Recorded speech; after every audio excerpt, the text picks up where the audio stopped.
what is the buyer's responsibility for obtaining import permits or other import authorizations prior to obtaining a letter of credit? Import authorizations? Or import permits. So as an importer of record in any country is the one that's ultimately responsible for ensuring they're meeting the requirements of their country. So for example, in the US, if I'm a US importer, I need to make sure my government regulations are being met. I need to know what those regulations are. And I need to make sure, for example, that the customs duty rate that is being used for my goods is the correct duty rate.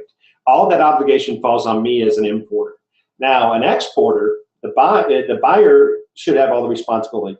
The exporter can make it easier for the buyer by helping him, knowing what his export regulations are, asking his freight forwarder to ask his counterpart in that foreign country. So for example, I think Scarborough has an office in Shanghai, right? Yes. I'm a shipper, I'm shipping something to Shanghai, and the gentleman in Shanghai who's buying says, now do I need an import license to get this? And is there any food and drug or fish and wildlife regulations that I have to meet?